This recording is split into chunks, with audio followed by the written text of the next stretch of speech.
ऋषि मुनियों की पावन धरती, देश धर्म का नाता है। कहते सारे लोग यही हैं, गो हमारी माता है।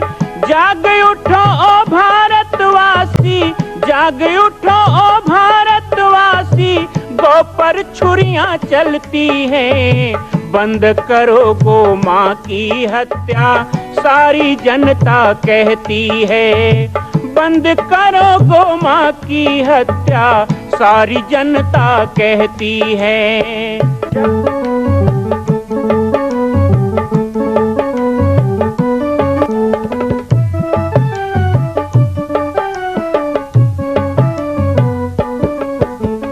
जगह जगह पर बूचड़ खाना, लाखों गौएं कटती हैं। किसे सुनाए व्यथा हमारी, नैना नीर बहाती हैं। रक्षा करना गौ माता की, रक्षा करना गौ माता की, गीता ज्ञान सिखाती है। बंद करो गो माँ की हत्या, सारी जनता कहती है। बंद करो गो माँ की हत्या, सारी जनता कहती है।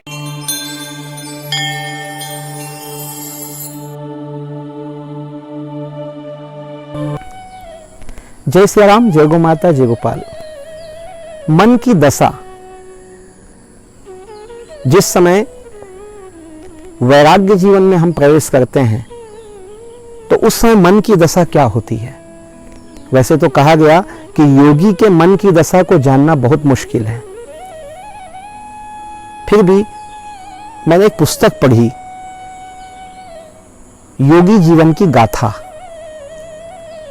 जब उस पुस्तक को पढ़ता था तो ऐसा लगता था कि ये मेरे जीवन में घटी हुई घटना है। बचपन की यादें कार्यक्रम में जब हम 9 साल की उम्र में मेरी दीक्षा हुई, उस कथा पे, उस विषय पे प्रकाश डाल रहे हैं, संस्मरण बता रहे हैं, तो कुछ ऐसा ही मेरे साथ भी सामंजस्य बैठ रहा था। कल के प्रसंग में हमने आपको बताया कि किस तरह एक पिताजी का और भाई का आकर्षण जो साथ में चल के आया था, उससे गुरुदेव ने हमको मुक्ति दिलाई। अब समय आया था गुरुदेव के लाड़ प्यार का, क्योंकि गुरुदेव को अब केवल गुरु नहीं बल्कि माता और पिता और गुरु तीनों की भूमिका निभानी थी। गुरुदेव हमारा साज श्रृंगार, देखभाल और भोजन की व्यवस्था, सुख सुविधा, ये माँ की तरह, एक शिक्षा, दीक्षा और संस्कार और किसी चीज की कमी ना हो, ये पिता की तरह, और दिन भर के कार्य में सारा का सारा रुझान भगवान की ओर हो, सत्य की ओर हो, धर्म की ओर हो, ये गुरु की तरह निभा रहे थे। मेरे लिए भी 2-3 भूमिकाएं थी। सबसे पहला, एक छात्र की तरह, एक विद्यार्थी की तरह अनुशासन और आश्रम के नियमों के अंदर रहना, अपने चपलता और चंचलता और बालपन के साथ साथ मुझे ये सब भी देखना था। दूसरी भूमिका में मैं एक पुत्र की भूमिका भी निभा रहा था कि जिस तरह एक आदर्श और आज्ञाकारी पुत्र होता है, गुरुदेव की आज्ञा के अनुसार, उनके बताए गए नियमों के अनुसार मुझे रहना है और जितना हो सके मुझसे उनको भी प्रसन्न रखने का प्रयास करना है, अच्छी बातें करके, अच्छे भजन सुना करके, इस तरह। और तीसरा, एक विद्यार्थी कहें या शिष्य कहें या एक साधक कहें, उस दिशा में मुझे सब कुछ समझना था। गुरुदेव मुझे बहुत बारीकी से बताते थे। जब सुबह उठते थे तो कहते थे कि पहला पैर धरती में रखो तो धरती को प्रणाम करो। समुद्र मेखले देवी पर्वत स्तन मंडले विष्णु पत्नी नमस्तुभ्याम पाद स्पर्श क्षमस्व में। उसके बाद कर दर्शनम कराग्रे वस्ते लक्ष्मी, ये बोलना, कर दर्शन करना, आंखों पे हाथ लगाना। उसके बाद गुरुदेव हमें लेके जाते थे नीचे स्नान के लिए, तो स्नान के भी नियम होते हैं। हमारे वैष्णव दीक्षा में एक परंपरा है जिसे हम राम पटल के रूप में जानते हैं। जगतगुरु, आद्य जगतगुरु रामानंदाचार्य जी ने जब रामानंद संप्रदाय को बनाया होगा, चलाया होगा, तो वैष्णव धर्म की दीक्षा के लिए उन्होंने एक राम पटल की स्थापना की। राम पटल अर्थात हमारे प्रातः से लेकर रात्रि तक की पूरी जीवन शैली, राम पटल, फिर प्रेम पटल, फिर योग पटल, ये 3 प्रकार की डिग्रियां हमको लेनी होती है। बहुत से लोग संत जीवन को नहीं जानते, मुझे भी ये सब पता नहीं था। जैसे कि हिंदी में किसी को पूछते हैं, पहला ही शब्द होता है किसी के परिचय में, या किसी विद्यार्थी से कोई बड़ा आता है, वो पूछता है आपका नाम क्या है, यहाँ से शुरुआत होती है, आपका नाम क्या है, फिर कहते हैं आप करते क्या हैं। अंग्रेजी में कहें तो पूछते हैं व्हाट इज योर नेम। हमारे साधु शाही टकसाल परंपरा में जब कोई नया साधु किसी को दिखे और कोई पुराना साधु या वयोवृद्ध संत या जो गुरु है वो जब उससे बात करना प्रारंभ करे तो उसको पूछा जाता है कि आपका योग पट क्या है। अब योग पट शब्द आप लोग सोच रहे हैं योग पट का मतलब क्या होता है, ये हमें भी पता नहीं था, लेकिन गुरुदेव ने हमें बताया कि आपको कोई योग पट पूछेगा तो क्या बताना है। तो योग पट बताने की भी एक शैली होती है, एक शब्द भी आगे पीछे नहीं होना चाहिए। तो योग पट अर्थात हमारा परिचय पूछा जा रहा है, पर उसको किस शैली में बताना है ये महत्व का होता है। इसी में वो सामने वाला समझ जाएगा कि इस साधु को सही गुरु मिला है कि ये मनमुखी ऐसे रूप बना के घूम रहा है, टकसाली साधु है कि नहीं। अब टकसाल शब्द का मतलब होता है, टकसाल जहां नोट छपते हैं, सिक्के बनते हैं, उस जगह को टकसाल कहा जाता है। तो सिक्के तो इसी जीवन में काम आएगा, इसी धरती में काम आएगा, या ये कहें कि इसी देश में काम आएगा। यहाँ के सिक्के विदेश में भी नहीं चलेंगे। लेकिन ये जो साधु शाही टकसाल है जो हमें बताया जा रहा था, जिस टकसाल में हमको ढाला जा रहा था, ये टकसाल इस युग में भी काम आना है, इस धरती में, और परलोक में भी काम आना है।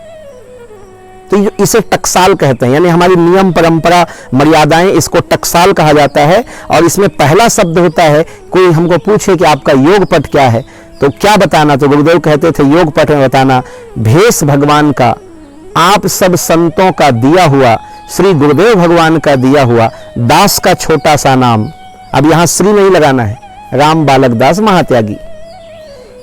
और कोई किसी ने उल्टा बता दिया, भेष भगवान का, गुरुदेव का दिया हुआ, वो कहीं भूल गया कोई चीज, तो साधु समझ जाते हैं कि ये टकसाली साधु नहीं है। तो गुरुदेव ने हमको नाम बताना सिखाया, बोलना सिखाया। और अभी तो 1 महीने ही हुए थे, अभी 1 महीने का सफर ही हुआ है। हमारे संतों में एक कहावत है, 12 साल रहे साधु की टोली, तब सीखे एक ठिठोली। यानी संतों का मजाक भी सीखना है तो 12 साल के बाद आपको समझ में आएगा कि मजाक क्या है।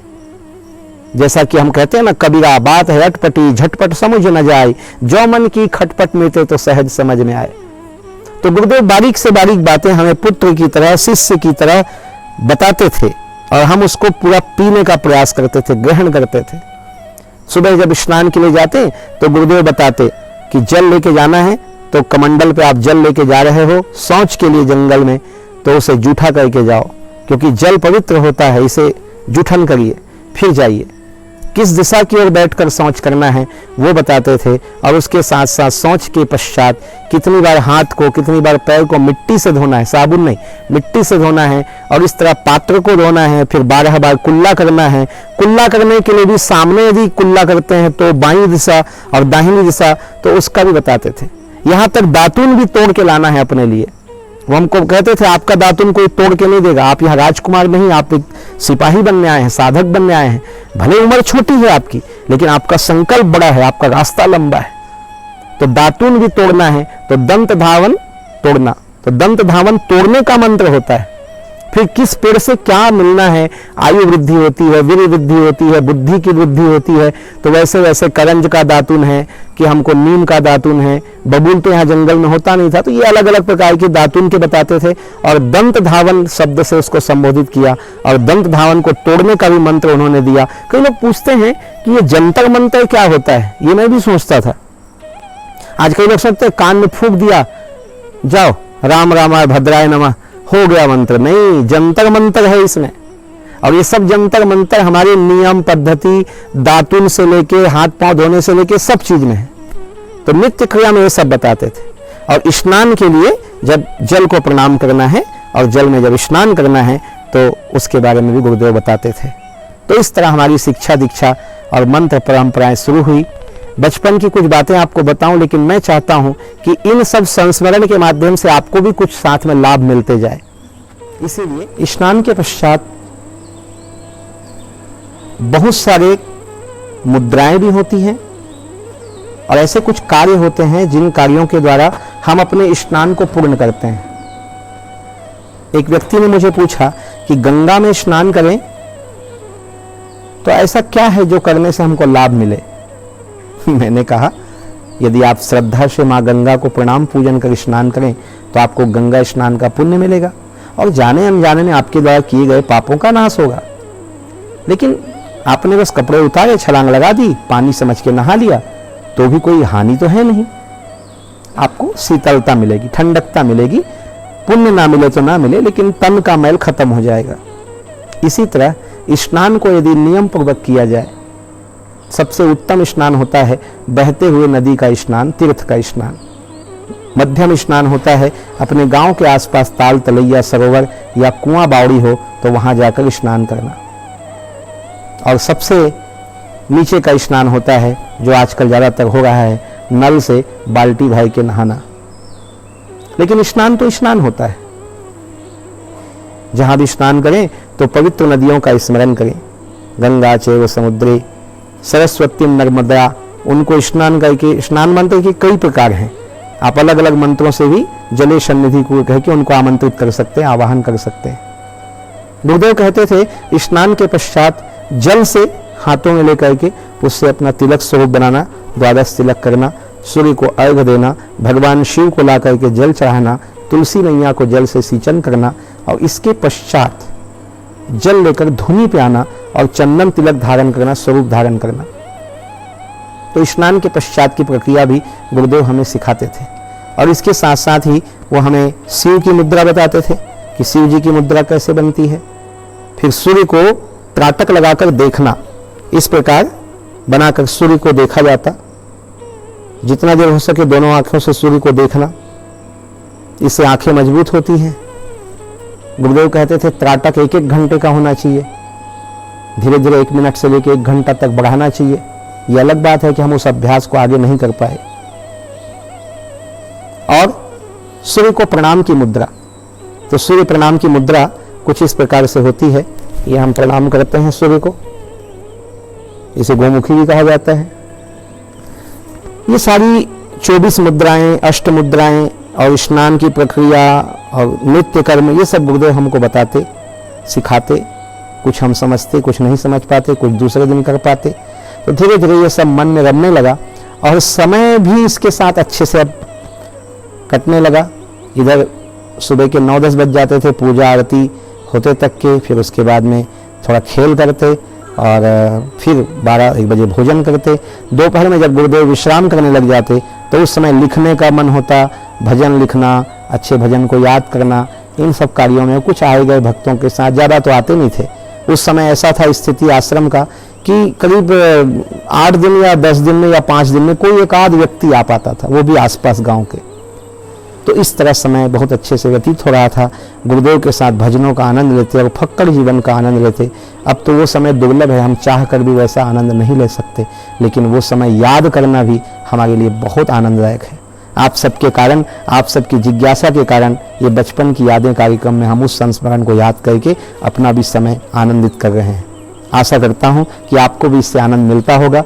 कल पुनः आप सबसे जुड़ेंगे, तब तक के लिए जय श्री राम, जय गो माता, जय गोपाल।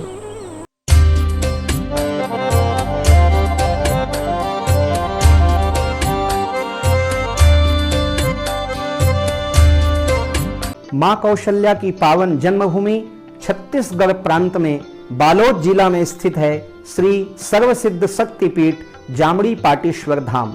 परम पूज्य सद्गुरुदेव राजयोगी बाबा जी की तपस्थली श्री पाटेश्वर धाम और विश्व के अद्वितीय मां कौशल्या जन्मभूमि मंदिर निर्माण का दर्शन करने और इसी प्रकार समसामयिक विषयों पर अपना ज्ञान वर्धन करने के लिए और 10,000 गायों के लिए बनने वाले श्री हनुमान नंदीशाला गो अभ्यारण्य का समाचार प्राप्त करने के लिए आप सभी देखते रहें YouTube चैनल पर राम बालक दास, और हमारे चैनल को आप सभी सब्सक्राइब करें, घंटी का बटन दबाएं ताकि आप सूचनाओं से जुड़े रह सकें। जय श्री राम, जय गो माता, जय गोपाल।